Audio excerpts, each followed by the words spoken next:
Good evening, everyone. Welcome to the Board of Health meeting of Tuesday, May 4th, 2021. It is 6:02 p.m. Thank you for having a captive audience here. I feel honored that we have guests tonight. I'm going to wing it with my little speech that I do because I don't have it in front of me, but I want to let everybody know, as you heard, that we are being televised live at WACA-TV, which is our local cable access channel. Just want to let everybody know that items on the agenda will be discussed to the extent permitted by law. And then any items that I feel necessary to bring up to the extent of the law will be discussed. I ask that we all be considerate because we do have a full agenda tonight, so we stick to our time frame. So I'm going to start the meeting by asking if anybody's here on the meeting for citizens participation. Myself, my friend, KG. Yes. Okay, go ahead. Thank you. Chris, I really want to thank you publicly for the amount of time that you spent, the dedication and the calmness that you from the board, as well as the work that you've done at the board. And this is your last day. Hope to see you here as a citizen sometime in the board. And please help us out whenever we have Thank need you, for it. KG. I appreciate that very much. Agreed. Well, and this was impromptu, but again, Chris, I think you know that we all appreciate all the work that you've done on the board, and I know that you don't live far, and we know where to find you, and we hopefully we'll keep you close to the board and working and volunteering with us. So thank you for everything through your. Thank you.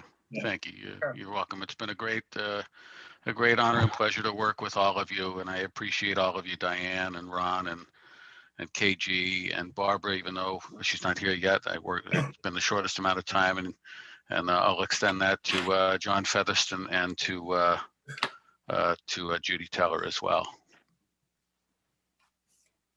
Yeah, well, I echo everybody else's sentiments, Chris. Thanks very much. You're going to be missed for sure. Well, we can find him at the farmer's market all the time. That's right.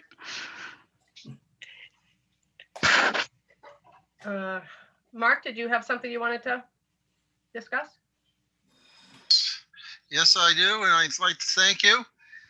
First of all, yes, Chris, it's kind of been a whirlwind of personalities working together with the board, how you and I kind of can talk away from the table and then online. It seems like you have a patience of the saint with me. And I'd like to thank you for the service that you did give. Sometimes the service is not thankful, but I do thank you for the personality and experience that you brought to the board. Thank you, Mark. And now, who I saw last night, I'm going to bring the same question to Mr. Ed Berman.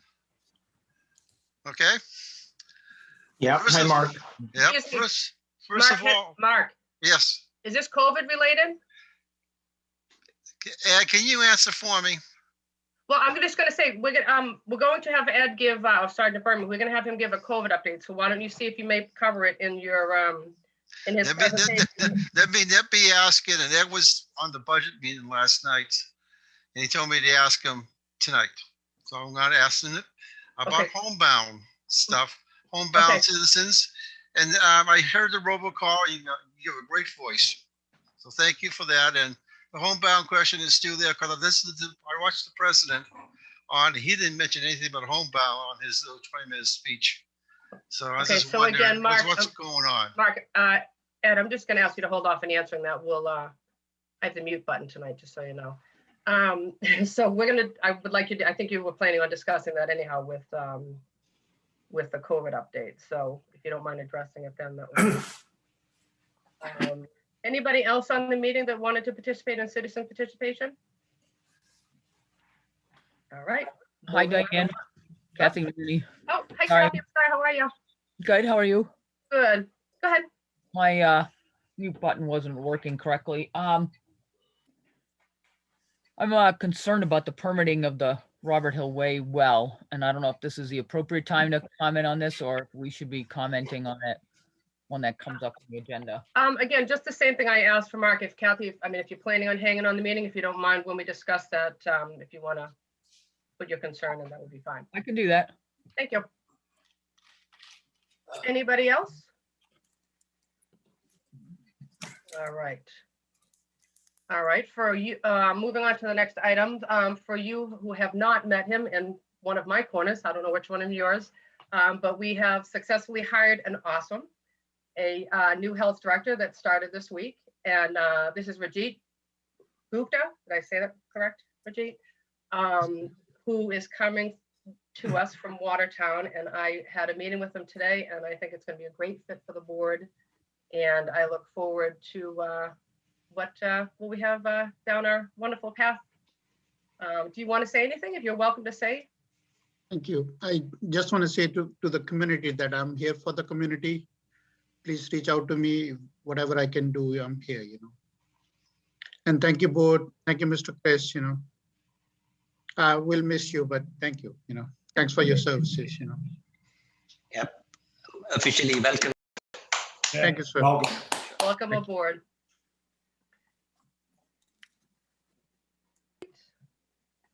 Sergeant Berman, COVID update?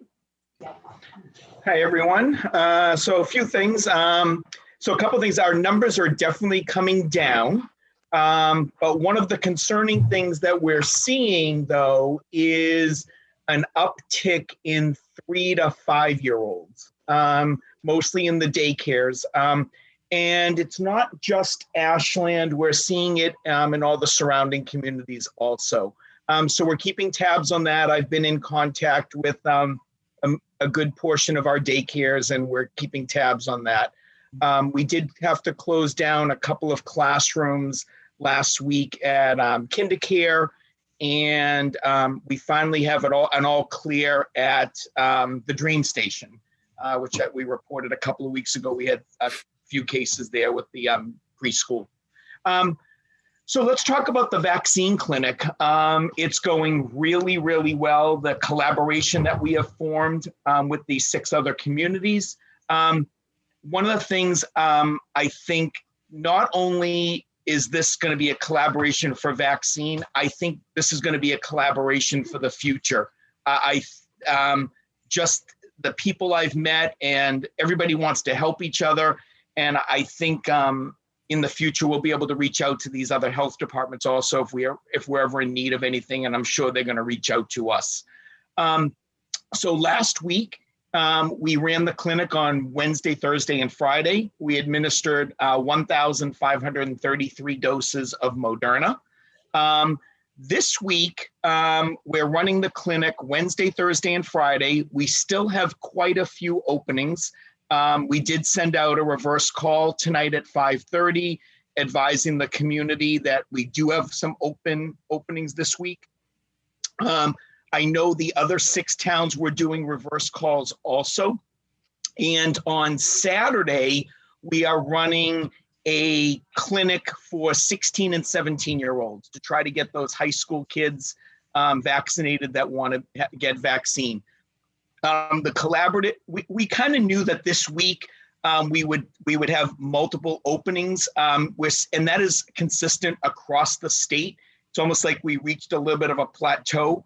But starting next week, we'll be just as busy because we'll be in our 4th week, and we're going to do our second doses. So the people that came 4 weeks ago will be getting their second doses next week. We are working out plans already. The collaborative is working out to come up with some ideas, because it looks like Pfizer is going to get FDA approval to vaccinate 12 to 15-year-olds. So we're already working on that. So if the minute that happens, we can start moving forward with vaccine at that level.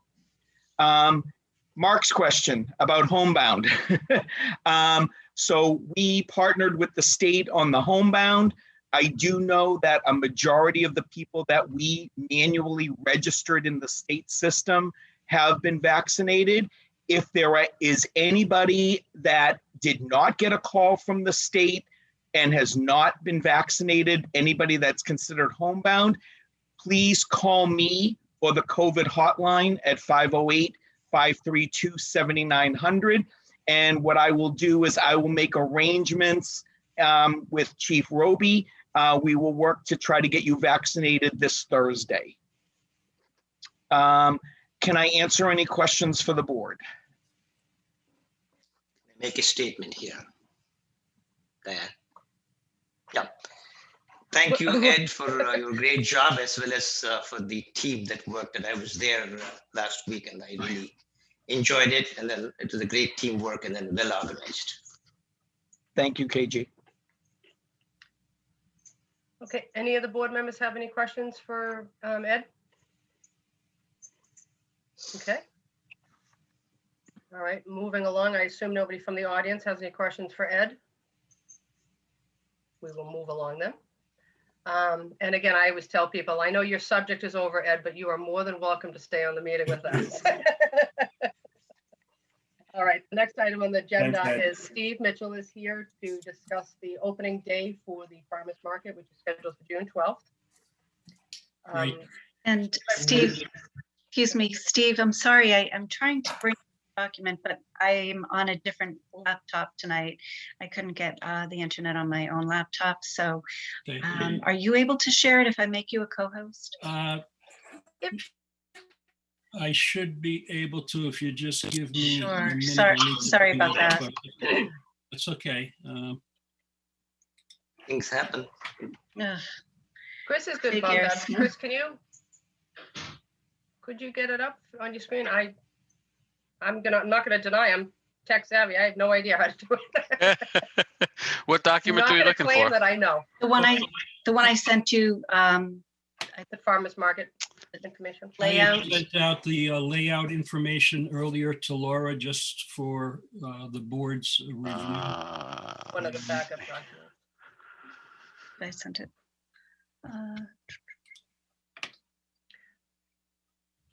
Of course, it's just one of the, I have 17 documents that I downloaded. That one I missed. It's going to take me a little while to load I it was up. gonna say, Steve, I was gonna say, Steve, I mean, the board has it itself, and I Okay. think it's a kind of an overview. I think it's not too much different from last year, but if you want to, in general, give an overview of what your See if I plan can is. find it. So just quickly, so thank you. It's really identical to last year. I have talked to Ed several times recently just in preparation for this. So we're really looking to establish the same kind of protocols. Now, last year, the farmers markets were operating under orders from DPH. Now, they have since rescinded those orders. There really isn't anything that they've replaced them with. And they're really looking to the local boards of health to dictate the protocols for farmers markets. So saying that, we've essentially done the same thing with one slight modification. Last year, we had a line of cones and caution tape that separated the two sides. This year, we'd like to get away from that. It seems that most folks are pretty well versed in the protocols wherever they might be. So other than that, that's the only modification that we would be looking for. I did run it by Ed. I think he was okay with that.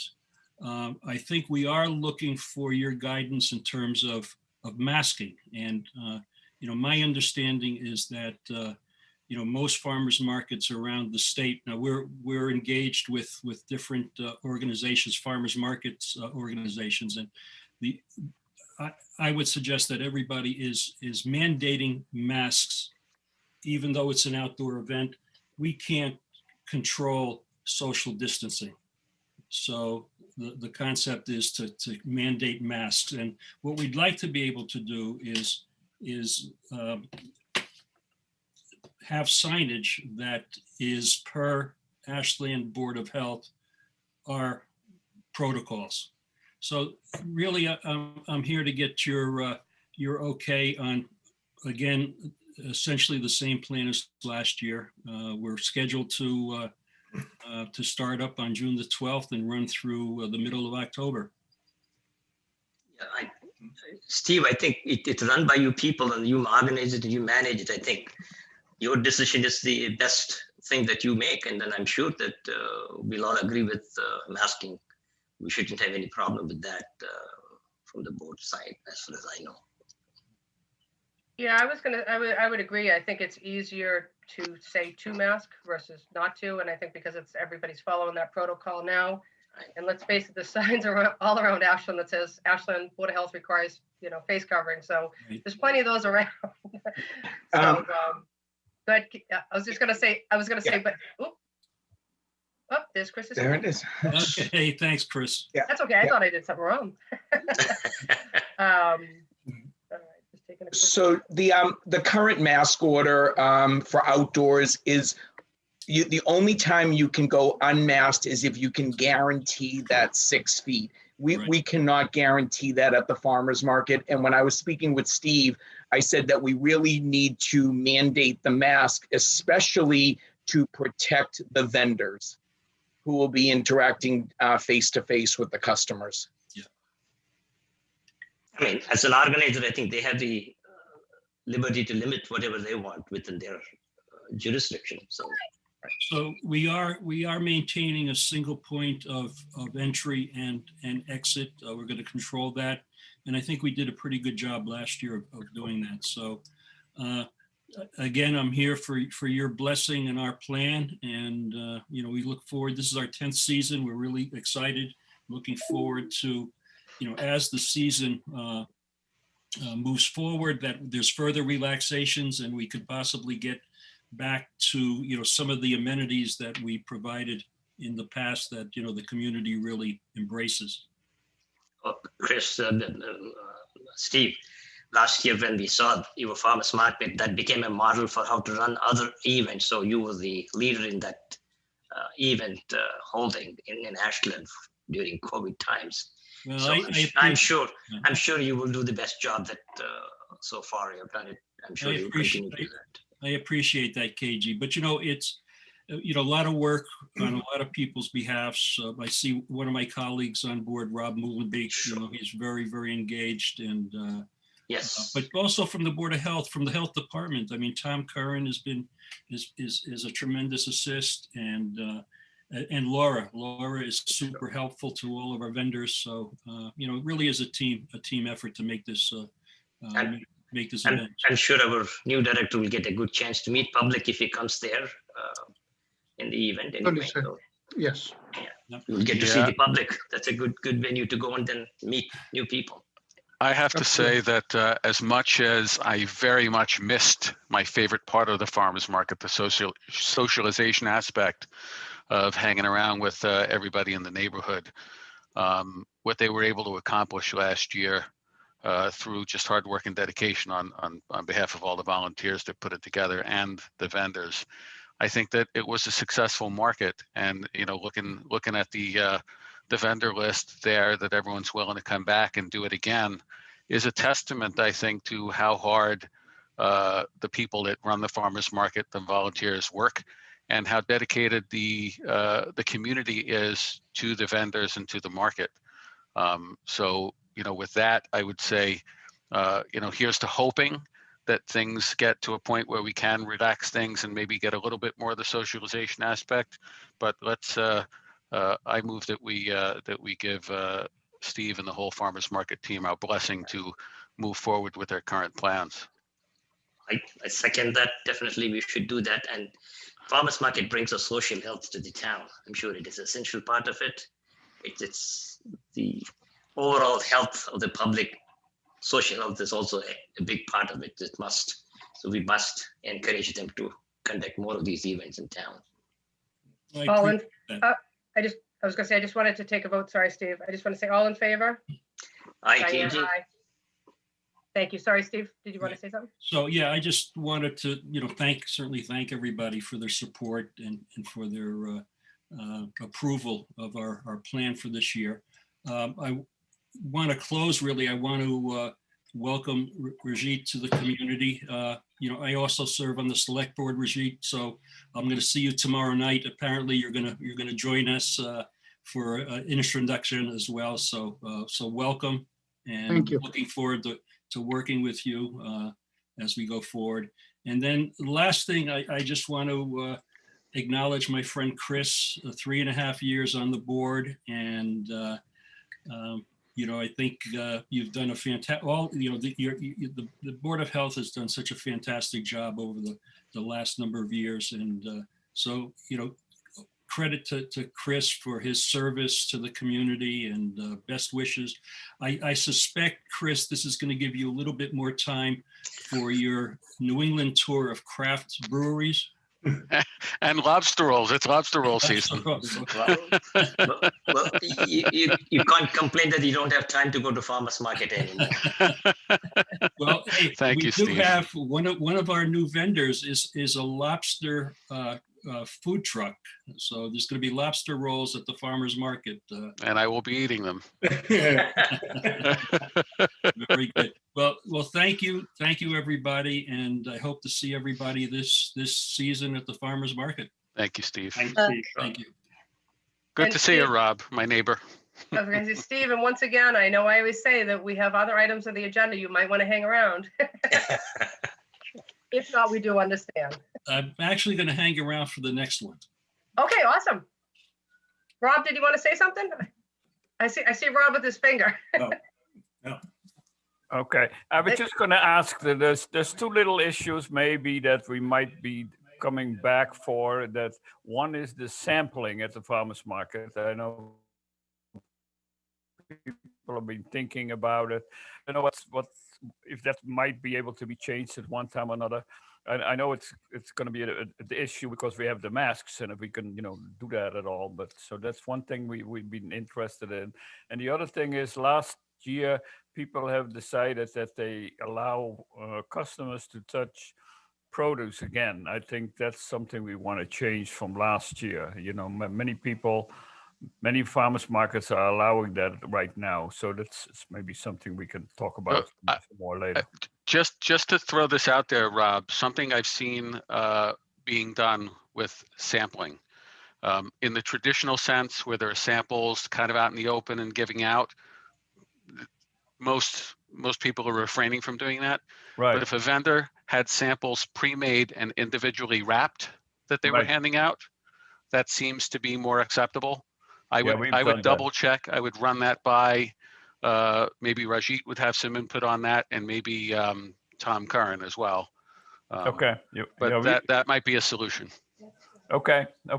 We've done some of that last year as takeaway. And right now the lobster truck is also a takeaway stuff only, so no eating lobster rolls. Chris, you got to carry it home. That's right. I live a mile away.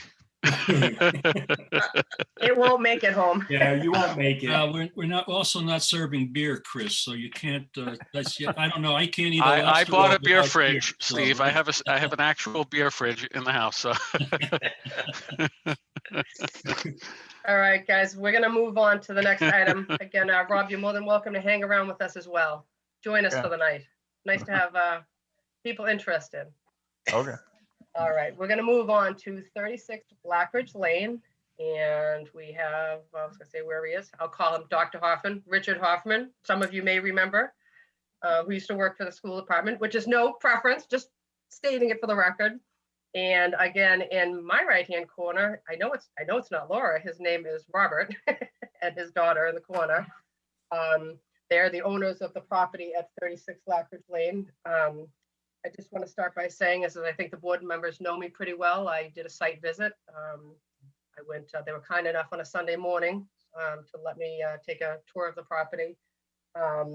So if you want, I don't know if it's Richard or if Robert who wants to just do a quick overview. I know the board members have seen it, but some of the people on the meeting might not know what you're looking for. But I will just explain that you're looking for a waiver from our animal regulations to have a pony on your property. Currently, our regulations are a little vague, and I apologize for that. We're working on changing that, but our current regulations requires you to have an acre of land or more. So if you want to just give an overview of what you're looking to do and how you're going to do it, just for the people who are on attendance of the meeting.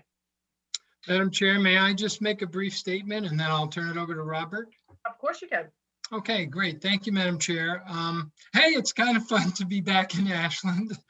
Again, no preference. I totally understand that. I worked there as a superintendent from 2000 to 2009, and I really enjoyed working there. And my daughter was living in Pepperell, my daughter Laura, and she said, we really want to move to a different town and schools and all. I go, Ashland.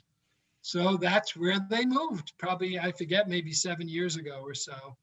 And they started in the Fafford condos, and they had another home. And then recently their family was about to grow to 3 daughters. And they were looking for a larger home, and they found a beautiful home at 36 Blackridge Lane. And so in order to get the best mortgage rate, I actually signed for the loan, but Robert and Laura pay the mortgage and pay the taxes, et cetera. And so I support Laura and Robert to try to achieve this waiver, to have a small pony on their property. And we'd be happy to answer some questions at the end, but I think I'm going to turn it over to Robert Hall, if I may, and let him tell you a little bit about what they're trying to do. Thank you.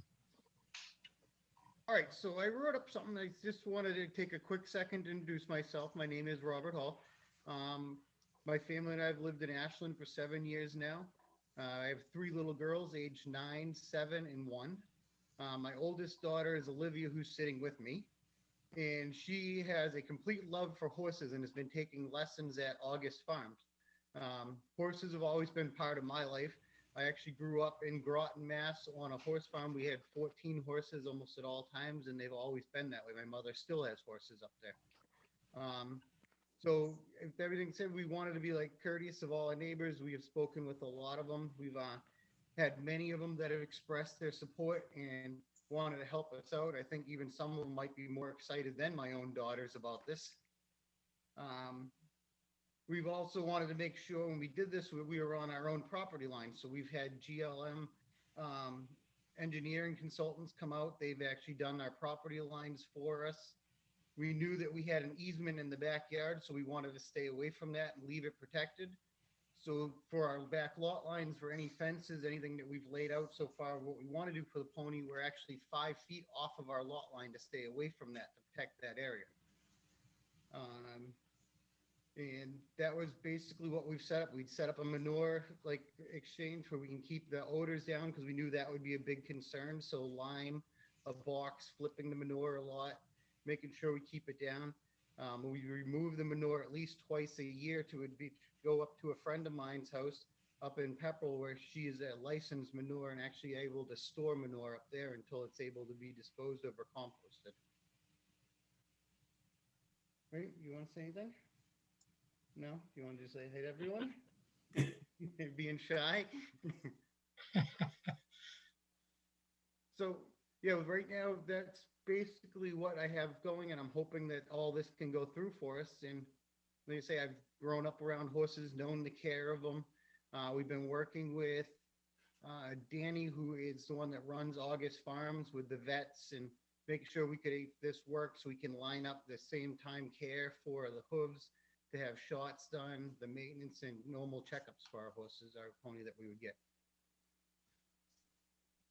Okay. Thank you, Robert. I just want to clarify one thing for the board as well as anybody who's on the meeting. So, I know Richard Hoffman got into more personal level, but Richard Hoffman is listed as the owner of the property. So we would need to give the property owner a waiver from the regulations. So that's just the clarification for that statement. I'm assuming that's why he said that.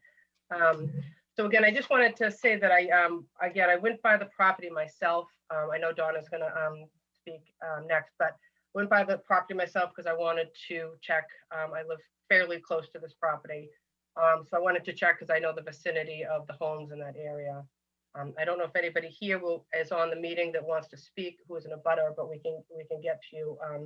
There's an open space parcel in between the back part of this property that's actually owned by the town, in between their property and Newcastle Road. So I went on the site visit. I personally don't have an issue with giving them a waiver. Our regulations are, again, just to reiterate, a little vague. We're working on updating those. So hopefully property owners will or will not have to come in front of the board for certain waivers. I'll turn it over to Donna, our animal inspector now. They're required to have a inspection from her prior to coming to the board. So Donna, if you want to just let everybody know how you did. Hi, good evening, everyone. And Dr. Hoffman, it's nice to see you again. I did visit the property and of this lovely family. I think it's a wonderful idea that they're going to do, something that I did myself when I was a kid. I had a horse in my backyard. It was lots of fun and I support it. And I think that the property is a very nice place for that to happen. I don't think that it's going to impact the neighbors to a great deal. And I think that the waiver would be perfectly fine. Okay, I'm gonna go in order, just on my screen, just for board members. Any questions for either Donna or the, I'll say property owners? Not so much questions, other than the fact, just to point out that this is probably the third or fourth such waiver we've looked at in the past few months, which I think really speaks to the fact that our, our regulations just need some work. And so, in a case like this, I look to the expertise of someone like Donna, and the fact that, Diane, you went and looked at the property. The only other thing that I would factor into a decision that could change my mind to say no would be, if abutters have a reasonable concern, then I would say address those, but otherwise I would have no issue. Okay, we do have a couple people that I don't recognize names, so after the board's done, I'll go around. I'm not too sure if anyone is here for this, but we can do that afterwards. KG, do you have any questions, comments? Well, only two questions, one for Donna, or maybe both for Donna. Specifically, have we ever denied anybody with similar permit for horses before? One. No, not to my knowledge. Second one, have we permitted anybody with a waiver for such issues for the horse itself? I know the other animals we have done it, like chickens and other things we've done it, but for the huts, have we done it here before? No, just the adventures in learning. We did the waiver for the farm animals over there. Okay, so we gave them the waiver, all right. So we did. Okay. So we are not setting a precedent here by giving a waiver here. I don't believe so. And then it builds a good relationship between the human being and the animal here, because one of them loves the other one loves the other one too. So correct. All right, Ron, do you have any questions? I agree with all of the above comments. The only few things I have is more, and maybe Rajit has the answer. I just don't know, are there any local or state statutes regarding, I'm sure it's not just house there, you're going to want to ride that thing, right? You're not going to leave it on the property. So are there guidelines regarding how that takes place? I don't really know anybody that has a horse. I don't see one walking around my neighborhood, do you have to, take a big bag and pick up after it? What are the rules regarding that? Or aren't there? Mr. Ron, I'm not exactly sure on this, So in the past, we have permitted, ponies and horses for events, that they clean after, but I'm going to look into that, if there is anything, like if they can take them for a walk and all that, but when we get these animals for the events that we have done multiple times, so that's their duty to clean after the animals, Ron, I think people can walk dogs, so why can't they walk their pony if they want to? Yeah. Oh no, I guess you can. I think so. I mean, picking after is part of their task that they do it for the dog, and as well as they have to do it for the pony, I guess. I have a neighbor with goats and they walk their goats in the neighborhood. Right. Honestly, it is a good point, because Donna and I are going to work on updating the regulations, and that's probably something we should put in the regulations. So I appreciate that, Ron. Definitely.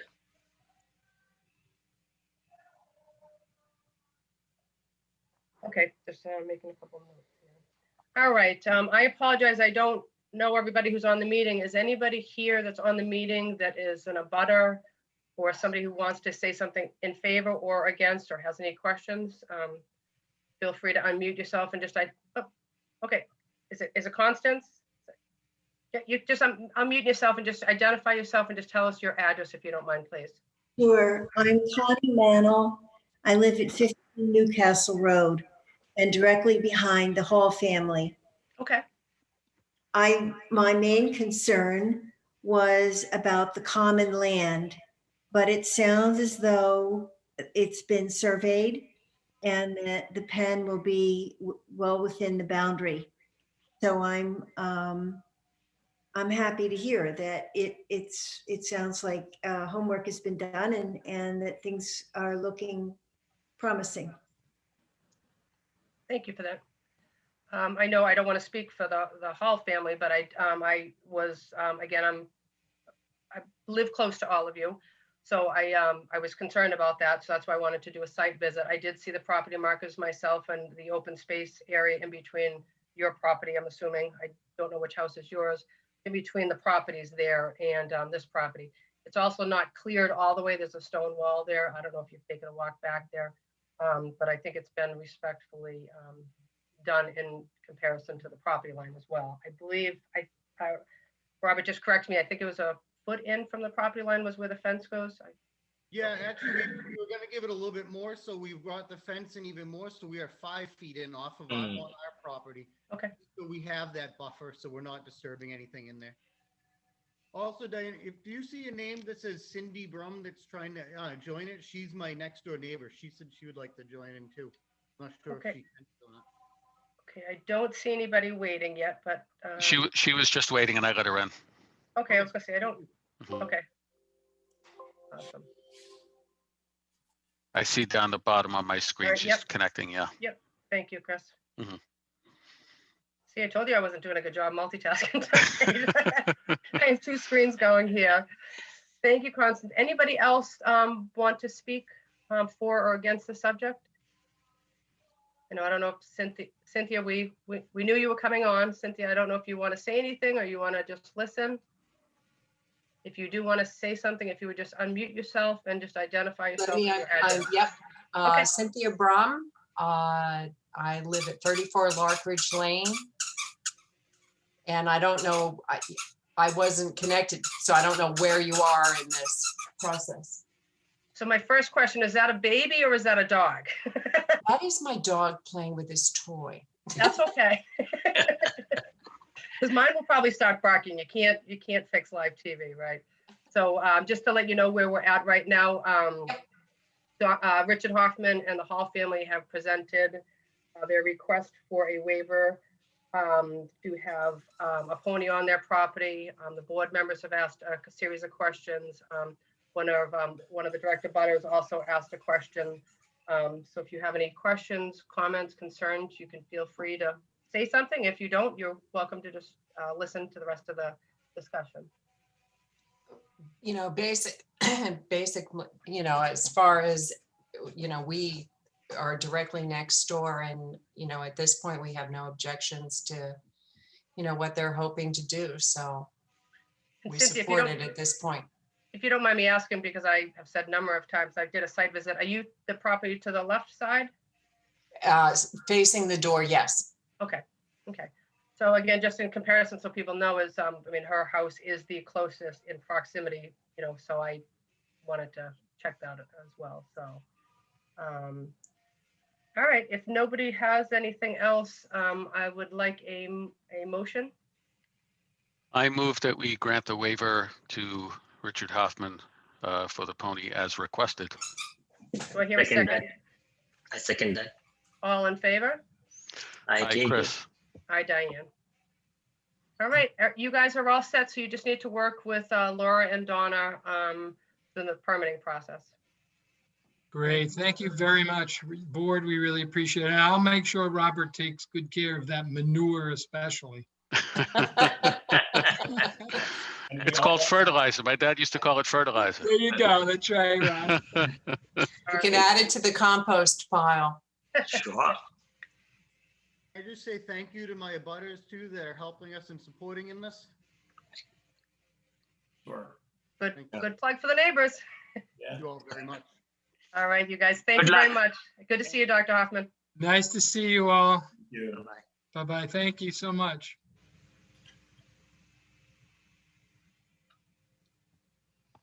All right. Let me just get myself organized. Bear with me 1 second. I see, oh, there you are. I'm like, there you are, Dana. Hi, Dana. Good evening. So the next item on the agenda is the irrigation well waiver request from EA Fish for Robert Hill Way. I think, I don't know if people in the audience are familiar with it. Dana, do you want to just give a quick overview of your project in case anybody needs to be brought up to speak? Sure. The project itself Yeah, is just where it's located and what your request is. absolutely. Madam Chair,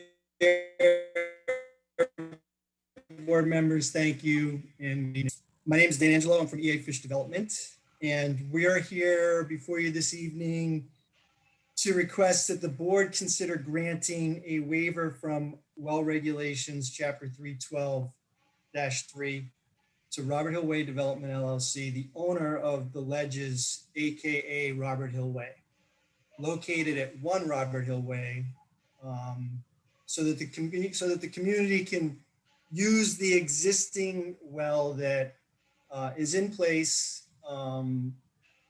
and is on the town's property. So we appreciate your consideration and wanted to present that this evening. I am joined here this evening by Joe Henderson from Horsley Witten Group and Jessica Fales from Delbrook Construction, who actually built Robert Hill Way. Thank you, Dana. So if I can add a couple of pieces of information here. So I'm going to call it Lot 1 and Lot 2. I believe it's called Parcel A and Parcel B, but for simplicity, I'll call it Lot 1 and Lot 2. So for anybody who's here watching, or just to make sure that board members are aware of what we're talking about, is that our regulations require that the well be on the lot that it's serviced. So the well was installed on Lot 2. That property is now owned, was previously owned by, and again, I'll just say EA Fish, because I believe it's a different LLC, but EA Fish, and now is back to the town of Ashland. I know that we received an email from the town manager explaining the town side, because I wanted to make sure we had that on record from our point of view.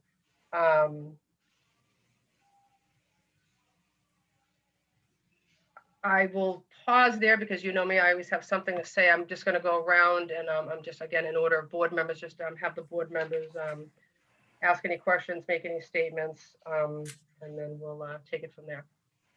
Chris, do you have any? Actually, I'm sorry, if I can just back up and I apologize. I was saying, I've said multiple times, I'm multitasking today and I'm not doing a good job at it.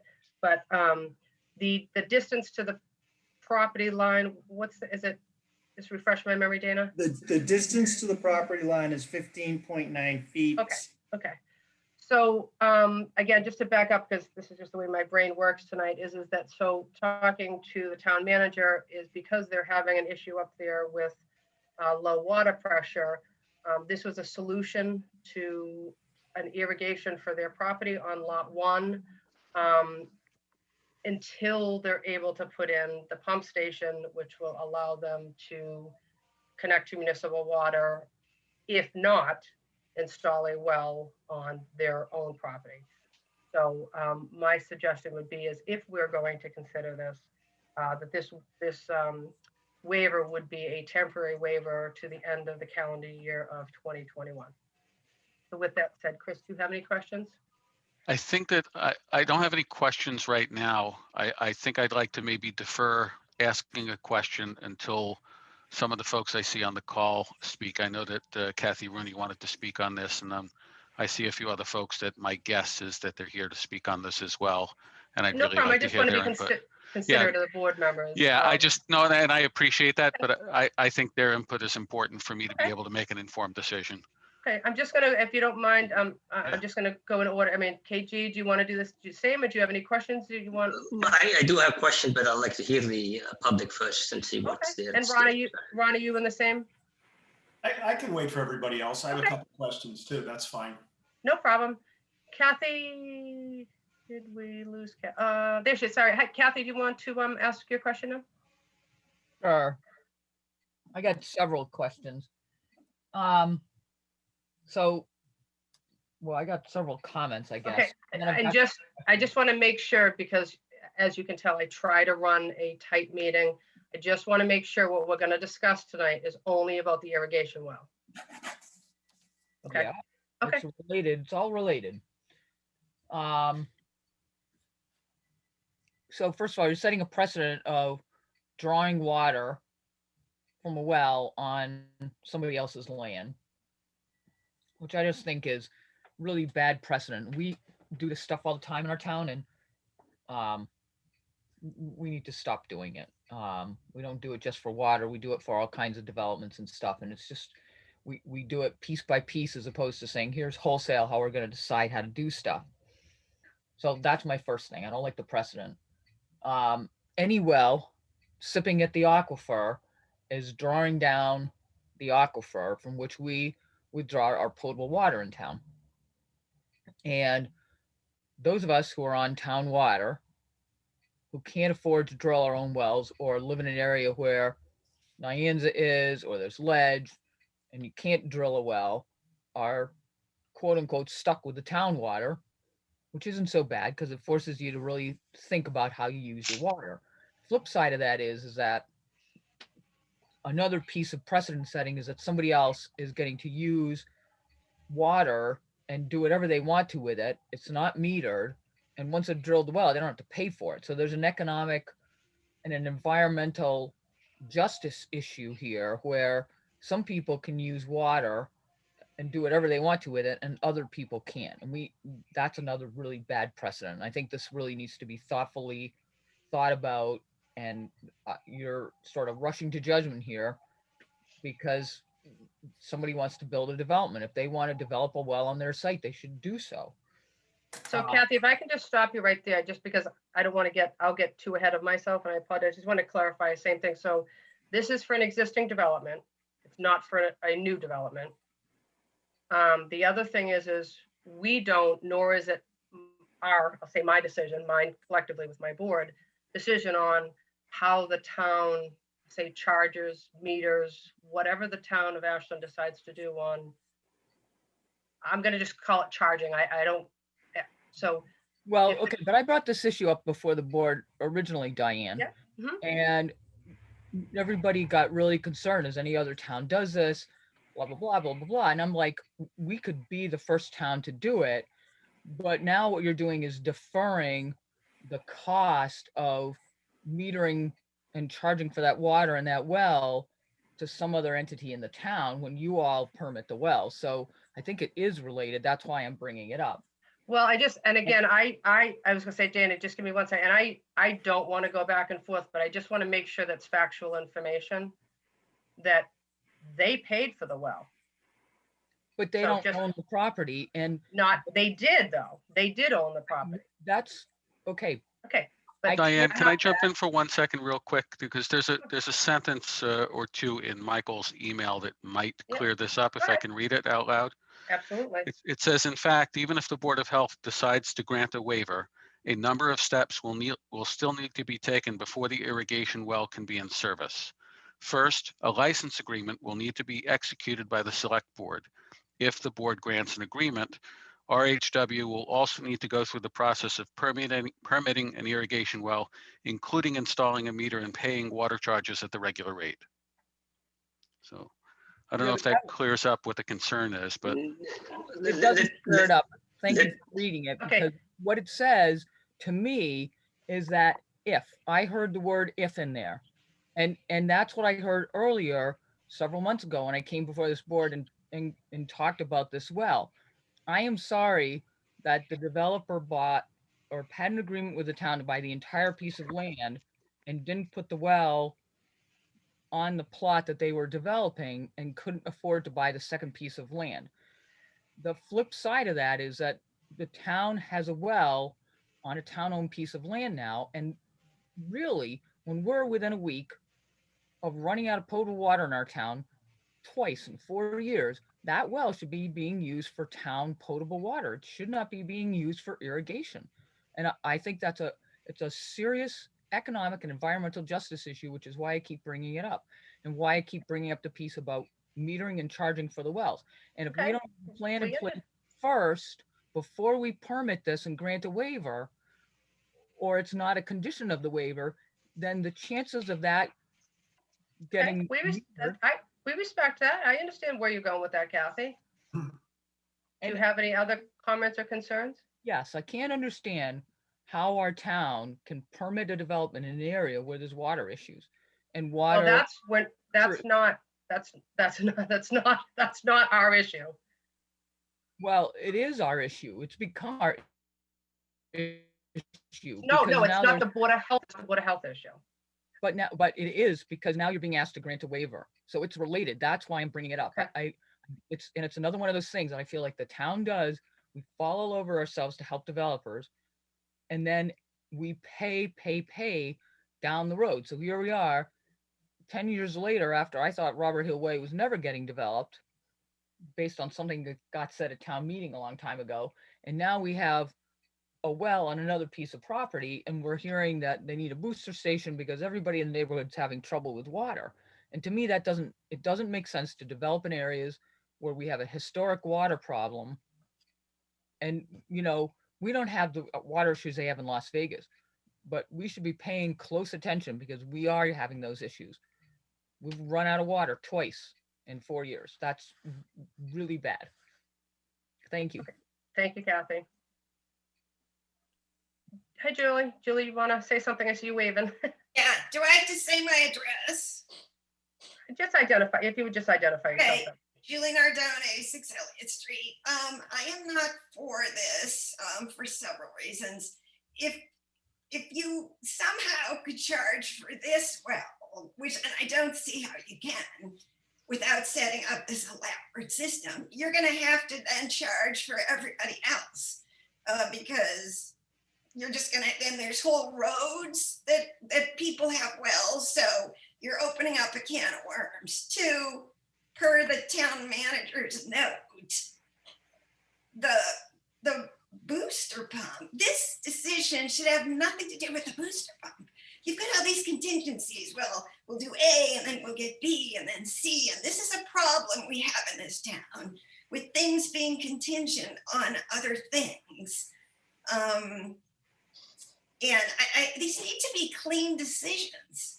So I don't even know why this is on here. I am concerned about the note that I saw. It feels like we've got interference. And again, I think this board should, listen to what people have to say and make decisions on their own merits, not with all this like an octopus. I don't know. That's all I have to say. Thank you, Julie. Okay, anybody else on the meeting? Mark. Okay. I see Carl Hackinson's on the call, and I was wondering if he was here for this as well. Well, if they don't let us know that they want to speak, we don't know they want to speak. Mark, did you want to say something? Okay, thank you. Mark Sony. This is not a short time period, because this has been going on because of water pressure for the neighborhood. And before that development got brought in, all those neighbors up there, all those people were living with low water pressure. That's been about 3 or 4 years easily. And the booster pump is still a promise still to get in, but is not in yet. So to Chairman, to Mr. Fish, and I would probably say who else can comment from there is the water itself is not endless. It goes for so long and then it gets low and then you need pressure. You need the pressure to push it again. I'm just wondering if the EA Fish Company is gonna do the neighborhood other than that development that is there, which I drove by one time. And I know that there's a hydrant on Oregon Road. If that's gonna be one of the main hookups, that is gonna go from there to Independence down the corner. Is that gonna be with aqua filters, total volume? And then once they get that in, is it gonna be contracted through the town that they gotta pay, or is Fish gonna be involved in that? Thank you. Dane, if you want to answer what you, I was going to say, I mean, if you want to respond. I'm not sure what Mark is referring to relative to the hydrant on Oregon Road. So Mark, hold on. I think if I can just, so basically you're wondering is if this pump station is going to take care of the neighborhood as well as the community. Is that what you're wondering?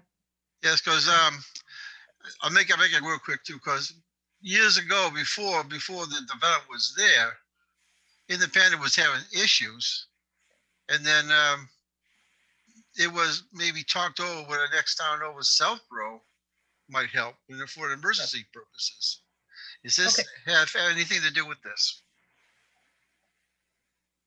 And my answer would be that the pump station that will be installed on Independence Lane will, based on everything that we've learned throughout the process, mitigate the water pressure issue that is on Independence Lane. Okay. Yes. All right, I don't see any other hands, so to speak. So, Chris, do you have anything else you want to add? Anything? If not, I'm going to move to KG. Only that I don't know that I have any questions at this time. But I do have some concerns after hearing, in particular, Kathy's testimony, and I think Julie has some very valid points as well. I think my biggest concern would be setting a precedent that we can't get out of. I know that you had mentioned when you first brought this up that it would be temporary, and I think that maybe if it were temporary with conditions, it would be easier to grasp. But I'll open it up to. And just so you know, that's kind of what I was recommending to the board, because my thought on this is that we already have, it's not installing a new well, we already have a well that's dug on a property. That clearly the towns at this point, I don't know if they're going to plan on developing that property. So if the town is willing to allow the developer to use it for irrigation on the property that they built, but the developer is in the process of, my understanding is actively pursuing the pump station, then this should not be in a long period of time that they would be using this well. So my assumption it would be is as we're speaking, that this is the time of year that they're going to want to use it.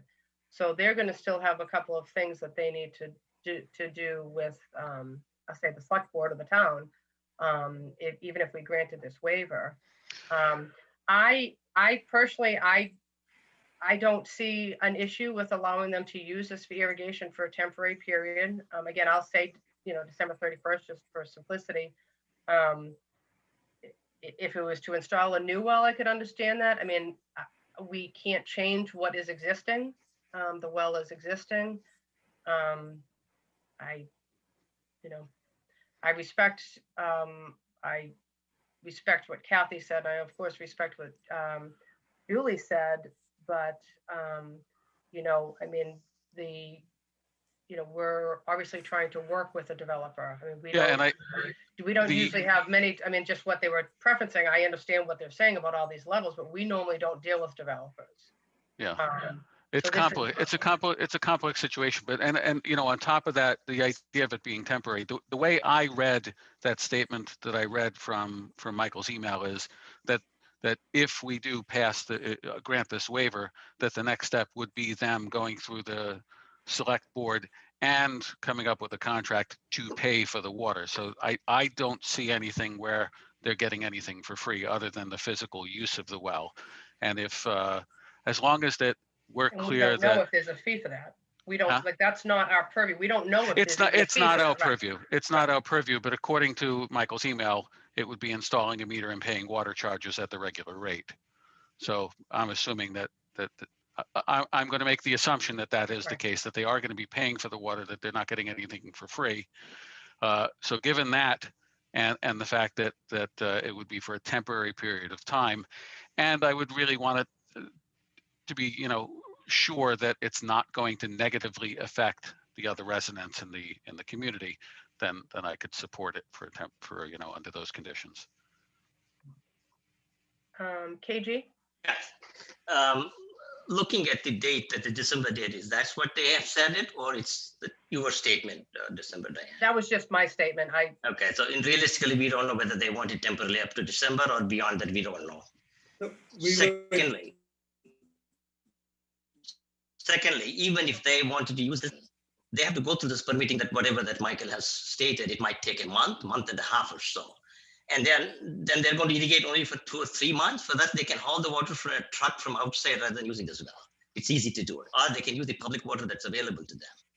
And this developer has come before us for the well permitting with wrong information, misleading us. And I don't want to reward them with a benefit of this one when they have blatantly lied to us on paper, stating that it complies with all the regulations, but it did not comply with all the regulations. That's one. The other thing is, we don't want to set a precedent here by giving a waiver for them, even if it's temporary. I don't want to do that. Temporary things can drag on and become permanent forever. So I'm not willing to support this activity. Okay. Ron?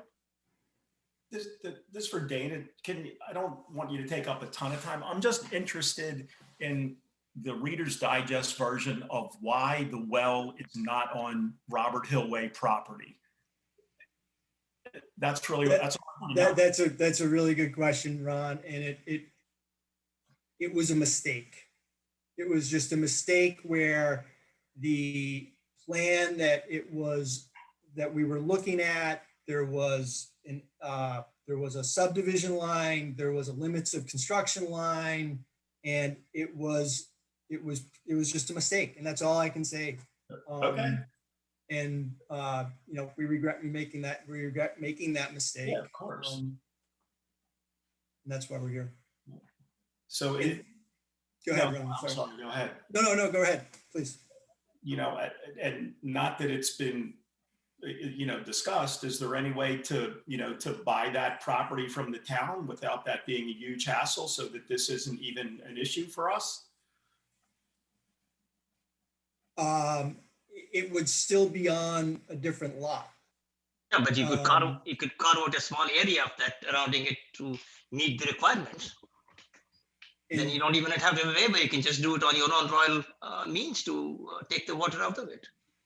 So if I could just add something, I believe, and I really don't want to get into full details because I know people who are on this meeting probably have way more knowledge than I do about this. But my knowledge base on this is, this would be a town meeting action if they were to get an easement or to sell a piece of property. I'm not saying it's not a viable solution, but I'm just saying that we're talking about in November at this point. So that's not an option for, obviously, for this town meeting, or okay.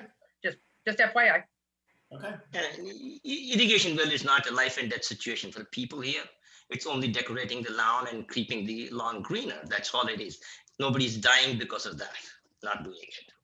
No, and you know what, and KG, as a 5-member board, I respect everybody's opinion. I respect the residents' opinion, and I personally, I told the developer I'd bring this in front of the board because I think we should at least try to have a conversation and work with the developer.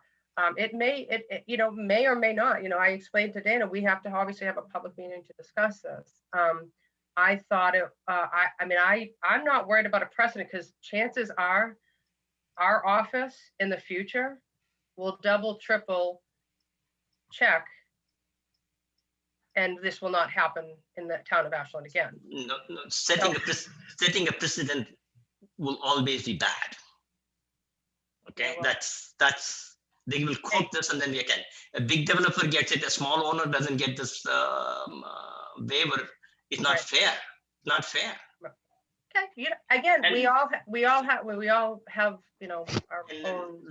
This you will know, also. I think that, you know, if I can jump in, it's very complicated and because we want to try and be fair to everybody. It's our job to be fair to the public and to the developers because that's what we do. I think that part of the issue we deal with in terms of our community as a large, I think right now there's a negative perception by a large percentage of the citizens, a very negative feeling about developers in general. Now, that's obviously not our part to factor that in or to take care of that.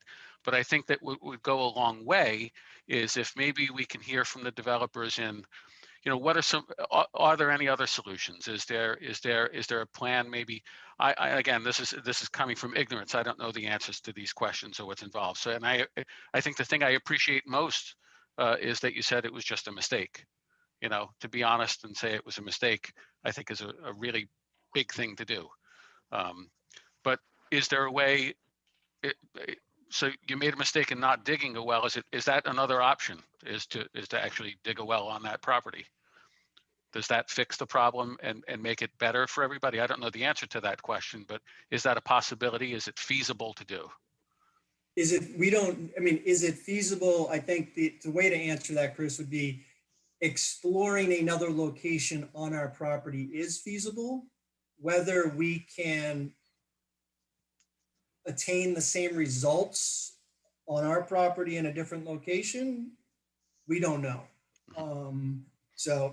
But yes, is it feasible? There are feasible locations on our property, yes.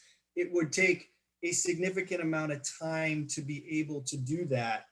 And it would probably exceed the amount of time that we would be asking for this temporary waiver as we are working actively with the town to complete the installation of the pump station. And as you know, Diane alluded to earlier, yes, it is, we are okay with temporary. We would be grateful if we had the temporary use of the well. And yes, we did make a mistake, KG. We didn't lie to you. If we did not want to make the mistake because there are other locations that we could have explored. We just made the mistake when we were installing the well. So I apologize for that. I apologize for bringing the confusion and the complexities to this conversation this evening. Yeah, let me tell you, I think this well was dug within a short period, the one that you've already done.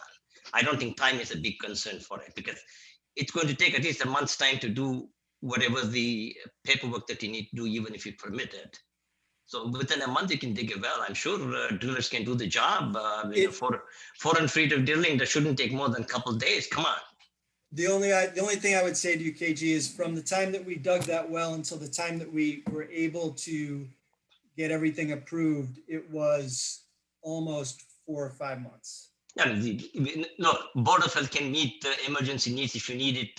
No. I'm talking about going through the testing, the drilling, and everything else. The process of drilling, and then as it was stated in the May 19th notes, that it is a deep well because we didn't hit water at a certain elevation. So I don't want to, everything that we've discussed sort of at the May 19 hearing relative to the complexities of actually drilling the well and getting the required gallons per minute took some time. Yeah, I've seen that with other wells that we've been asked to look at. It does take a few months. Yeah, and well, irrespective of it, I'm not convinced that we should take a step to set the precedents. I'm sorry. I'm not. Rajiv, do you have any questions? I know this is all new to you, but do you have any questions that? Yes. So one point I want to bring, and thank you, Dan, for giving me opportunity. So if this is low water pressure, and if this complex or the surrounding community is facing this, sooner we're going to have complaints on this. And this can be cited under the housing code. It's in the housing code that there need to be adequate water pressure. So I mean, this is board's decision. Does have nothing to do with the health department, but this need to be solved sooner than later, because if we started getting this low water pressure complaints, it's gonna be a lot of work there, because we need to cite this, if somebody calls us for a low water pressure, we need to go in and then cite it, so that'll be my comment, that this need to be solved sooner than later, so. That pressure, water pressure is meant for potable water. This is irrigation well, so they're not linked, except the booster pump may be a link to it. But it's an obligation that the town has to give it to the public who lives here, and they have to provide it. It's their obligation. So yes, that sir. that cannot be linked with irrigation well at all. My comment was more like if they're using the potable water for irrigation right now, and because of that there are low water pressure situations. That was my only comment, so but right. Right, I understand, but I'm sure looking at the paucity of the water that we have, I'm sure there's going to be a ban on irrigation anyway, so they won't be Diane? using that water. Yes, Chris. Do you think that there might be any merit to calling a public meeting on community on independence, et cetera, to get their input? I personally don't, because the way that I'm understanding this, that situation's already been resolved. I know that they're going through I'll call it the process right now, but I know that, I think they have, I'm not too sure if it was planning or zoning, they have another meeting to go to, but they're already in the process of doing that. And that, my understanding, and again, I am not an expert on this, but my understanding is if they use this well for irrigation, that's not going to affect the low water pressure that they're currently having, because that's coming from our municipal wells on Howe Street. And again, I know Kathy's way more than an expert on this than me, but I know it's indirectly drawing from the same aquifers, but they have an issue right now that's being designed. I don't know, and I don't know if Dana has a date. I mean, they're going to be installing that pump station no matter what our decision is for tonight. Oh, if I can just add to that, the pump station's in manufacturing right now. So yes, that pump station's going in. Do you know approximately when, Dana? Estimated. Dana, I can chime in if you want on the timing. Yeah, sure. Go ahead, Jess. Dana and I have been working with Dan and Doug over the DPW to finalize the timeline, but the booster station itself has been approved by the engineer and is in production. We're looking for an estimated delivery around mid-August right now. We're hoping to, better that date, but it is in production. And, as soon as we have a date that's confirmed, Dana could share that information, but it is in production and is like I said, in the process of making its way to be installed. Thank you for that. I appreciate that. This is for you or Dan or both. So can you, why would it be a temporary waiver? And just because maybe I'm stupid and not following, what's the connection then between a well, which is going to be for non-potable water to just irrigate, and the pump station? Where's that connection, and why does that have anything to do with it? The two, well, it would only have something to do with it if it has nothing to do with the well itself. When we started down this path of installing a well, we were doing it because we knew that there was low pressure in the neighborhood. So that was why we did a well. And we have been successful in doing this in other developments. The installation of the pump station is not associated with this well that has been installed. Once the pump station is installed and water pressure is resolved in the neighborhood, it would allow us at that point in time to then consider using town water for irrigation or drilling another well on our property. And just to reiterate too, I mentioned December, I threw that out there. I mean, obviously, I'm just threw that out there because I'm assuming, even based on the timeline they were just discussing, this is not, they're not going to be getting that much use out of this well. I do remember when Cirrus Apartments were building it, they didn't have a well and they hauled the water in a truck and then used it for the lawn. That was And very, I'm sure if this is going to be a short term, they can definitely truck the water from Wormside and then use it for the lawn rather than setting a precedent here forever. You know, I would suggest that they can take that route, and if they're willing to drill a well next year, they can drill a well now. I'm assuming your intention is once the pump station is installed to use municipal water for irrigation. Is that correct, Dana? That is correct. Yeah, but they also said that they may even look at a well on their own property. That's what. Well, I'm not, and again, I'm not going to solve the pump station issues, but I'm assuming they're going to be doing measurements to make sure that the neighborhood's adequate before they're going to allow them to use it for irrigation. That's the economics of that, as well as the timeline of the pump. Booster pump is not under our jurisdiction. It's not our purview to do with anything. But what I am saying here is setting a precedent here is not good, and I'm not in favor of it. Plus, I respect that. And let the new developers, when they come in, that they know that they have to come up with proper plans, look through it, and before they come up to the board. If they want a favor from this board to get anything done, they need to be very honest in giving their project to us. Okay. Does any of the board members have any other questions? Okay, Rajit, are you all set? Do you have any other questions? Thank you. All set. Thank you. Thank you. Okay. Dana, do you have anything else you want to add, or are you all set? No, I just would like to say that we would appreciate the temporary use of the well for this season. And thank you. Yep. Okay, board members, do any one of you want to make a motion? Do you want to put Can I just ask one more question, Diane? Of course you can. Rajit, I used to do this with the former. What's your recommendation? So it'll be just asking for your opinion. It'll be too hard, you know. But I gave what from public health point, you know, or environmental side. That was my concern, you know. So, but again, that's my concern. If we get complaints, it's going to be hard, you know. But that's all your decision, you know. So. All right, I get where you're coming from. I respect that.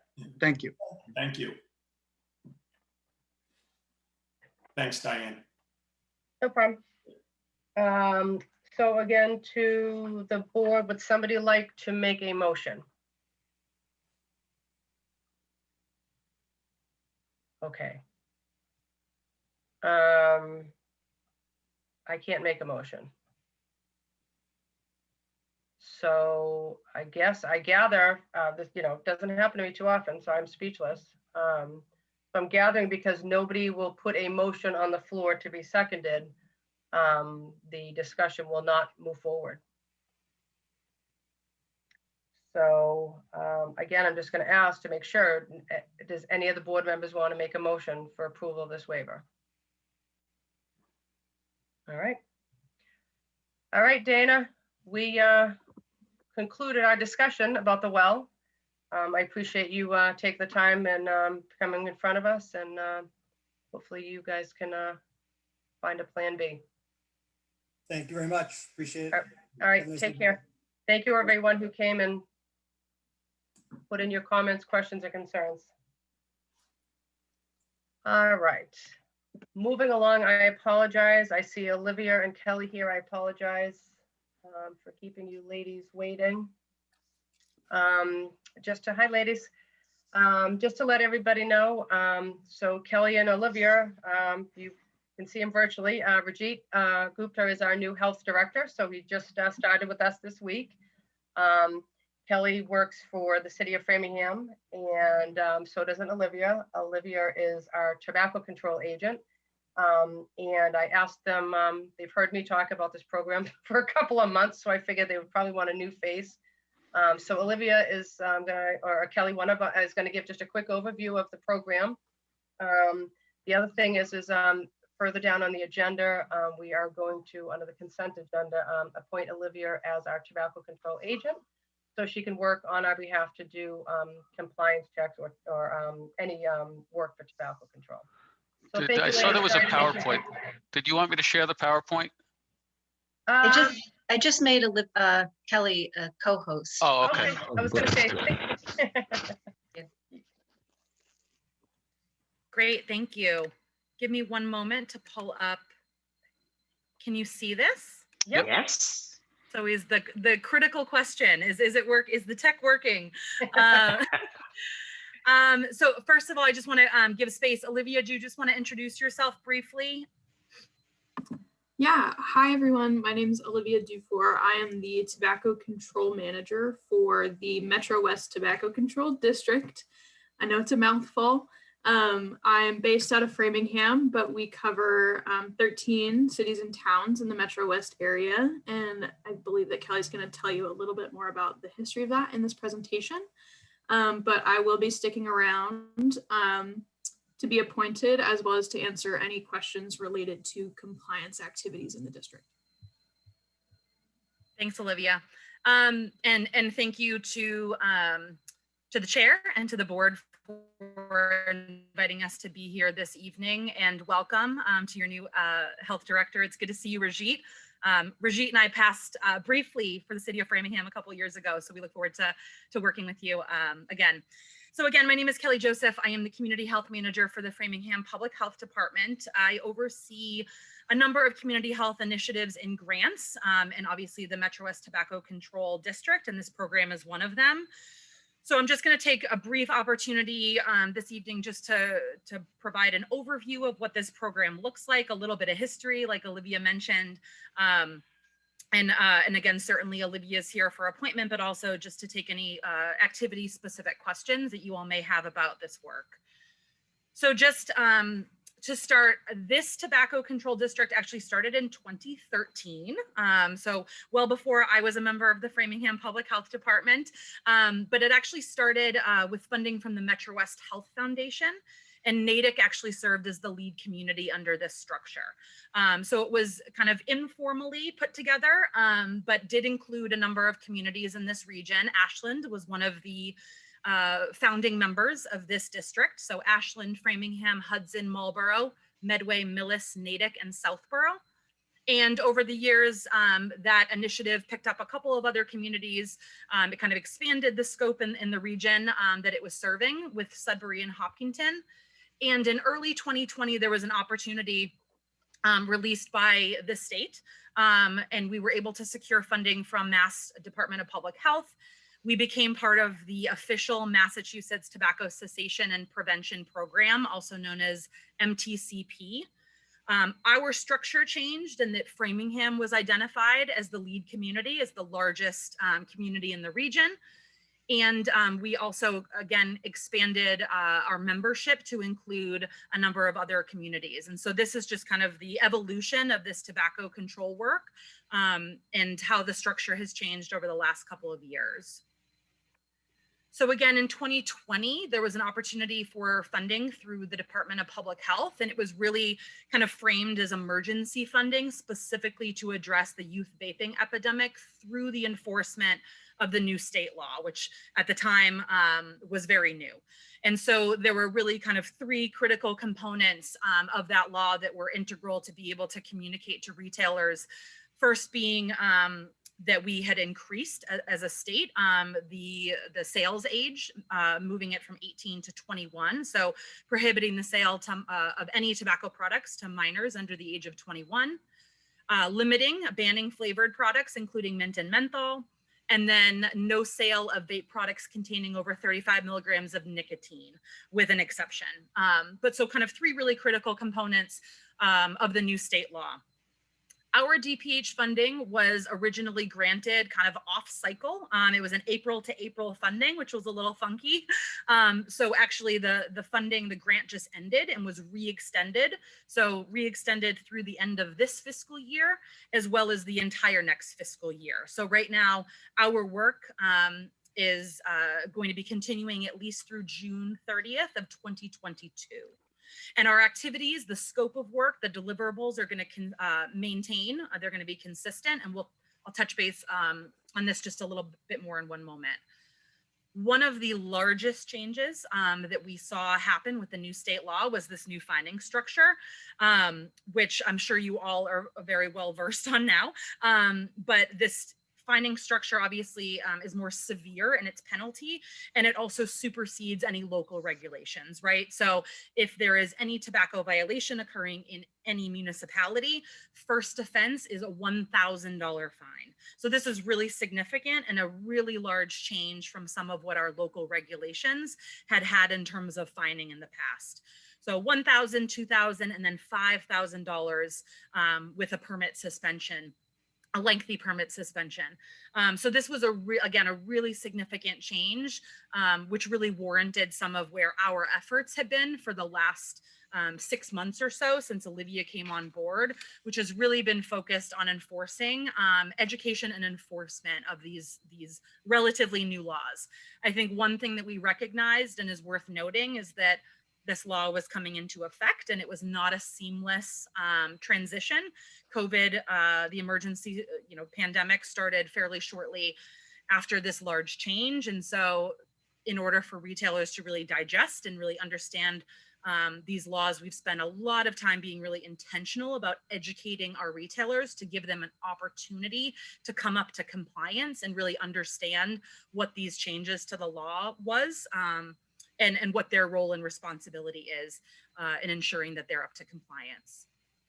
So there's 4 main program components for this grant initiative. The first is tobacco retail surveillance. And so one thing Olivia learned pretty early on is that taking an inventory, there was not a lot of checking happening with the state and what's happening locally. And so this has really just required Olivia to be going out into communities and seeing if tobacco retailers are still in operation, if they have active permits. So there's a lot of legwork that maybe we didn't even anticipate. In 13 communities, it's been a heavy lift to make sure that we're creating and keeping active lists and profiles of those regional retailers.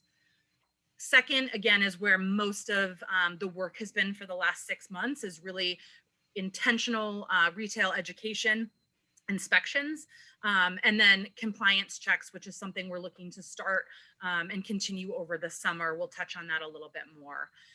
Both of these are activities that are deliverables in the grant, meaning that we need to report back to the state and we need to report back in their software system, which is called POST, Point of Sales Toolkit. And again, these are mandated at least annually. I know that Ashland has identified a different kind of cyclical structure that you all feel really confident about. But in terms of the official reporting to the state, these activities, an education inspection and a compliance check, need to be done once per year for every retailer. And some of the other components that we look forward to building upon as we move forward is policy development that is kind of under the purview of this program, is really helping to support comprehensive and best practice tobacco kind of local laws and regulations. And again, I know Ashland has been at the forefront of a lot of that work over the years, being, among the first, if not the first in the state, to institute some really strong local regulations. But others have not been kind of so progressive. And so there's an opportunity to take an inventory and really support best practice adoption of local policies. And lastly is kind of an ongoing program component, which is over time kind of creating systems and really building this regional infrastructure to support this work long term. And so Olivia has already done some nice work around creating kind of predictable district meetings with all of the health directors present, creating some internal communication systems, just so that we can all make sure that we're comfortable and we're getting the same information, and Olivia's reporting things as they're happening. And lastly is just some of the efforts and outcomes. Again, Olivia came on board in October and really started the work in November of this past year. And again, the work has really been focused on education and inspections. And so there's, again, 13 communities, lots of work that has been done. And we've been really happy with the responsiveness of our regional retailers. We've reached 100% retailer compliance in 12 of the communities that we've been currently operating in. So there's been, again, just kind of a really, it's been a bright spot for us to take this time to really intentionally educate and do this outreach to retailers. And they've overwhelmingly shown a lot of responsibility with coming up to compliance with all of these new changes. And so I'll leave it at that. Again, we just wanted to provide a brief overview of what the history of this program, what the requirements and program components are for this particular work. But if there are any questions, I can certainly field some. And if there's questions specific to the activities, that's really where Olivia is the content expert. So she's here if there's anything around enforcement or the actual activities of the grant, she can certainly take those. I think she does only an annual inspection, is that right? Sorry, can you repeat that? She does one inspection in a year, is that right, at one site? So the minimum requirements from Mass DPH and MTCP is at least one retail ed inspection per retailer per year and at least one compliance check per retailer per year. So again, that's kind of the minimum threshold. And that's what we are required to report back to the state. So if a community is doing above and beyond that, that's excellent. And we're only required to report at least one for every retailer. Thank you. Also, there's always a follow-up inspection if there's a tobacco violation. So I'll always go back after a violation, or if there's a complaint from a community member, then that will also trigger an inspection. So there could be more depending on what the situation is. And I just wanted to point out also, I know that Olivia and Kelly and we've spoken before, they work with Melissa Evans, our current tobacco control agent. So they're the compliance checks and the reporting and things like that I think we've worked out by now that, the reporting and to make sure that we're in compliance, because we're the only community that actually has our own agent. So, I think it's awesome because even about the fee schedule, the fining schedule, you probably know we're going to be voting and signing those regulations tonight. So that was a big help that you brought it to our attention because we just didn't know. I guess you don't know what you don't know. So I do thank both of you for all of your efforts and coming to the meeting tonight, presenting to the board. Because I was giving them overviews and I said, you should probably meet the faces behind the program. So I appreciate it. Does any of the board members have any questions? And thank you for bringing them up here. That's important for us. The other question is, you mentioned about Melissa. I know we did recommend her to do a second test or something. I think, did she do it or she didn't do it? Second compliance check. Are you talking about for the fines? The violation? For Melissa, we wanted to increase the number of inspections by her. I think what you're referring to, yes, KG, and she did send out an email. We actually had 100%, which was fabulous. So. Yeah, I remember that. The one prior to that, we had a few hearings that we had to have, which is good.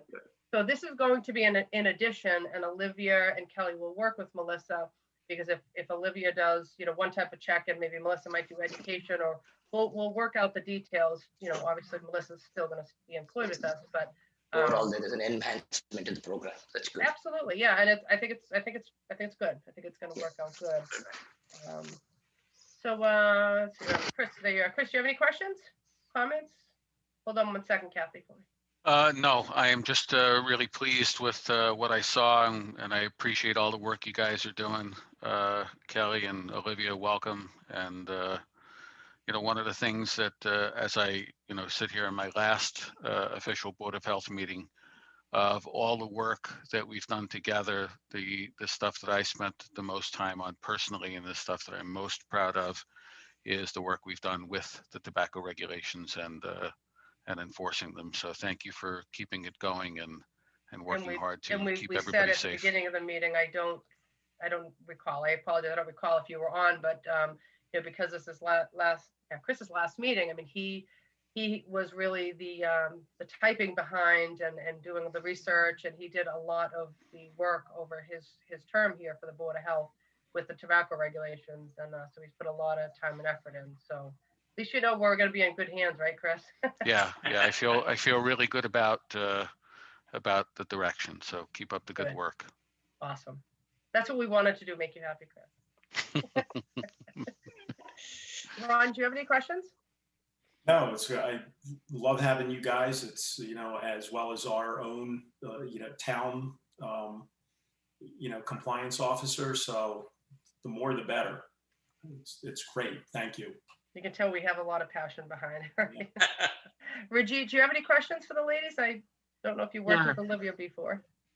Kelly, actually. So I just want to say hi to both Kelly and Olivia. My presence in Framingham was short, but now I'm back in the neighborhood, so. It was short, but impactful, Rajit. I remember a funny story of some work that you did at Whole Foods and how challenging that was during your time. He got the runaround from somebody at not at Whole Foods, but a complaint about Whole Foods. You're lucky to scoop him up, especially during a time I think that's really challenging for local public health. So really happy to be having an opportunity to work with you again, Rajit. Absolutely. Thank you. Thank you for that, Kelly. Kathy, did you have a question? Oh, you're muted, Kathy. There you go. No worries. Muted, actually. I just wanted to say thanks for the presentation. And also, I don't know, when you talk to the owners of these shops, I can't tell you how many of those little vaping cartridges I pick up on my street as trash. It's unbelievable. And it'd be great if they could, and everybody they sell a cartridge to, throw it away properly. You could reinforce that. That'd be great because the trash issue is huge. Thanks. And good night, everybody. Thanks, Kathy. Thank you for coming. Thank you. I just want to say again, I do appreciate all your work, and I know that Olivia, you and I had a communication, and we had already had our public forum for the tobacco regulations. I know you had a couple of changes, which looks like they were, more housekeeping, if you will. So maybe next time when we need to make some changes in the regulation, we'll keep that in mind. But I think it was really important to us to make sure our vendors knew how serious the state is on the violations, because we knew we were firm on how we wanted our retail establishments to operate here in town, and I'm glad the state is concurring with that. It clearly sends a very strong message to our tobacco establishments. So, so thank you again for your work. I was going to say, if nobody has any other questions, I'll move on. Olivia, you're more than welcome to stay on. I just want to, I'm just going to move on to the consent agenda and just tell Rajit, of course, new to us, so I just want to let Rajit know. What I normally do at the meetings is I have things under the consent agenda just to make sure the board knows of either dates or things that are happening here in town, things that we can just consent. It just kind of moves those items that we don't actually need to discuss each item. If there's ever something under the consent agenda, I've said this to board members as well, please feel free to say to me, hey, can we pull that out and have a discussion about it? But with that said, under the consent agenda tonight is the appointment of Olivia, as our tobacco control agent. I think it's clear what the other items are. There's a couple of dates for town meeting, town election. Then there's a housekeeping that at one of our meetings, 2 meetings ago, we appointed Donna Walsh, who was on our meeting tonight. It said we're appointing her as the animal control officer. And it's just a housekeeping issue that she's actually being appointed as animal inspector. So that's why that's under the consent. So can I get a motion for the consent agenda? So moved, my friend. Thank you, Chris. Thank you, Chris. All in favor? Aye, Chris. Aye, Diane. And I apologize. I totally skipped over the signing of the regulations, that vote. I'm like, I guess I was excited. So just to back up, I apologize. And I apologize. I missed the last meeting. I did, Laura gave me an overview of the meeting. So Laura, so obviously that regulations were updated to include the new fine structure. So we do, I don't know if there's any further discussions. Anybody wants to say anything from the last meeting? So we do need to vote on the regulation change. And then of course we need to come in and sign the actual regulations. I move that we adopt the regulation as updated by our friend Chris Danielle and voted by our board. Do I hear a second? Second. Thank you. All in favor? Aye, Aye, Chris. Aye, Diane. Chris, Awesome. don't forget to sign that before you leave. I will. Yep, sign. and Laura, and I was gonna say, Laura, I just, when you get them, when they're ready for everybody, just send us around an email. pop in? And Yeah, sign? they'll be ready tomorrow. So anytime anybody can come in, they'll Okay. be there and ready. Awesome. All I right. really miss you, Chris. I think you should reconsider sometime in the future. And Olivia, I did a question for you. I know Kelly's still on too, but Olivia, I don't think we have to do anything for you to more. We'll just do actually probably just an appointment letter, just so we have a file. So in case there's any questions, if you're working for us, I know you're already. I'm sure you have a badge and so forth, so we don't have to worry about that. So welcome aboard officially. I guess I know we've kind of been working together without you appointing. So welcome aboard as well. Look at our department's growing. I'm so excited. Great work, Dan. Yeah, thank you, KJ. I know Kelly's very familiar with the next items on the agenda. So under the chair's agenda, so I do have the IMA with the city of Framingham. So ironically, I talked to Kitty Mahoney today, and it's funny, we were talking about how this originally started. And this originally started again by a lot of our residents going to the city of Framingham for vaccinations. I don't really have much of an update. This grant expires at the end of June. We were trying to figure out different options to do vaccination clinics between now and June. I have not gotten any new updates that there's any viable options for us to use this grant. So I'm not sure if we'll be just right. With that said, we did get, I believe you got the email as well. If not, I will forward it to you. There's another grant opportunity that we are involved in that we just recently were given. The lead agency on that grant is Hudson. I believe we talked about it maybe a couple meetings ago. They call it the Fill in the Gap grant. So I will forward you the information, and then maybe at the next meeting we can have more of a discussion about it and just review. I don't have all the information in front of me, but so one grant is closing and another grant is opening. So there was one Laura sent you. That's the one that you're talking about? yeah, was it yesterday, I believe? Yeah, yes, yeah. Yeah. Oh, that's the one, good. And I presume that Rajit knows about the IMA agreement and everything has been kept updated to it, right? Yes, sir. I do, yes. Okay, that's good. And Rajit and I did have a quick meeting today before tonight, so just to make sure, some of these things that he was aware of before the meeting. So, I will probably leave that on the agenda until the grant expires, and then I'll probably add the new one. Either Rajit, it will probably fall under Rajit more than me, but we can give updates on that. Yes. So our next meeting is further down the line in May or June? Yep, so our next meeting normally would be the 18th, and of That's course not it's possible. Yeah, that's correct, election day. Yep, that's election day. Chris, did you want to say it? I did. I want to make sure before we get to adjournment that I had two quick things I wanted to say, because one, I had kind of planned toward the end of the meeting to thank everybody, and I got thrown off at the beginning when everybody was thanking me. So I had already, no, that's okay. I'd already said thank you to all of my fellow board members that I've worked with, past and present. But really the most important thank you I want to say is to Laura. Before I started on the board, and even Diane, before you got there, when things were really in a bad way on this Board of Health, one of the most painful things to see in watching those board meetings was Laura sitting up there and having to put up with some of the things she had to put up with. Nobody's job description calls for that, but she did it with grace throughout. And that's how Laura has always been on this board, helping us, being another member, being the glue that holds us together, getting things done, never asking for recognition, just doing it. How much, I can't even tell you how much I appreciate that. Wow. I've learned so much from you, and I'm so glad to have gotten to work with you for these 3.5 years. So thank you. Thank you, Chris. Thank you. The feeling is mutual. We'll really miss you, and I hope at some point you'll come back and work with us again. Thank you so much. It's quite possible. And Rajit, I'm sorry that I didn't get to work with you, but I feel very confident that you're going to be a very strong presence and do a lot of great things on this board, and I wish you very well. Thank you, sir. And I'll be there to support you as a citizen. Thank you. And the only other thing I wanted to say in relation to the May 18th town election, and I'm speaking to really everyone that's watching this either in real time or who may watch it between now and then. It doesn't feel, it may not feel like to you like this is an important election because nobody's running for president or for Senate or any of that kind of fancy stuff.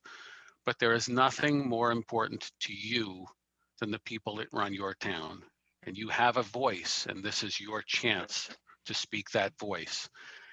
Even if you don't want to vote for anyone on the ticket, it is a much more powerful statement to take the initiative to go to the voting booth and submit an empty ballot than to not show up, because that shows you did something about it.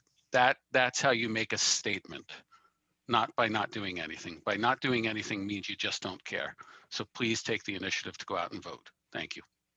Great statement. Thank Yes. you. Thank you for that. And Chris. now you have 2 people calling you to come back, so consider that. Well, so ironically, I think you open up the door for my next subject, which I talk about every 2 weeks, is the Medical Reserve Corps. So on a serious note, I'm hoping to recruit you. So when you get an envelope in the mail from the town of Ashland, it's from me, with your application in it, because you have been a good resource for us in the town of Ashland, and I think that you at least maybe that wouldn't take up as much time. I know you're really busy, but I'd like to recruit you for the Medical Reserve Corps. And just to give a quick update to the board on a serious note is Medical Reserve Corps is very passionate to me. I think you've been able to tell that over the time period that I've been here. I've been trying to work very, very hard. It's a system that I haven't necessarily been able to navigate. Ironically, today, somebody asked me if I would want to be on the board for the Medical Reserve Corps of our region. So I am very much considering it because I'm very passionate about it. Again, it's one of those highly paid jobs, the volunteer position, of course. But I'm really passionate about it. And I think because what we have going on right now, in the whole world, and this is what the Medical Reserve Corps is made for, is what we're dealing with right now. To have active volunteers who want to participate in these clinics that we have. I'd like to see them at different events to help and volunteer, and even farmers market to move traffic, whatever the case, physically move people, whatever the case may be. So again, I am actively working on trying to recruit more people.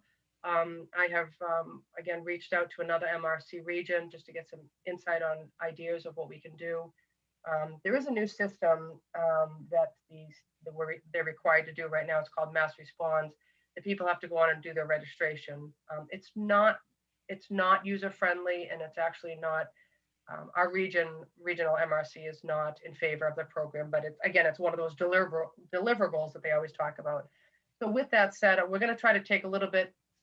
I would like to take a little bit internally, and I've talked to Regina about this today, and maybe do a little bit on our own to get the MRC recruitment up, energized, and hopefully a fuller membership. Brigitte? Diane, think positive, and then be on the board. You think, you dream MRC, you live MRC, so you need to be there. All right. Thank you, KJ. We'll definitely work together on this, to pull this up, sure. Yeah, we had a good conversation about it. I think it's, it'll be good, Reggie, and I talked about some different ideas today. So hopefully we'll work on that. Yeah, absolutely. I'll sit with Rajit one of these days and have a cup of coffee.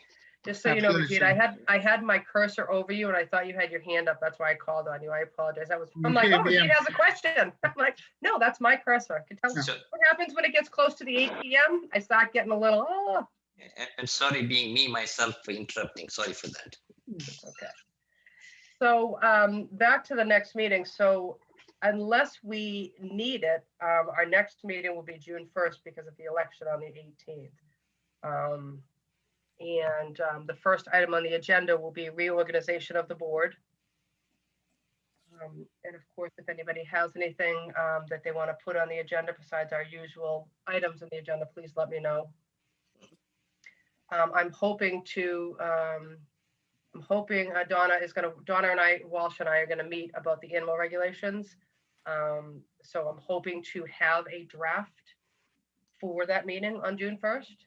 Of course, I'll get it to you ahead of time to take a peek at, and then, oh, hi, Donna, you're still here. I didn't even know you were here. So hopefully, because, I mean, we have this inconsistencies, and I want to make sure that it's buttoned up. So the daughter and I are going to work on getting those regulations up to today's standards, and hopefully allow people to get their permits without having formal hearings for variances. So Dawn, did you have anything you want to add, or are you good? No? I'm good. I'll meet with you. What did we decide? Next Friday? Yeah, that's fine. Yeah. Okay. I'll come in. I'll come up to your office and we'll meet and discuss what changes need to be made. Okay. I think it's, you know, just maybe make them a little bit more definitive. That's all. Right. Yeah. Yeah.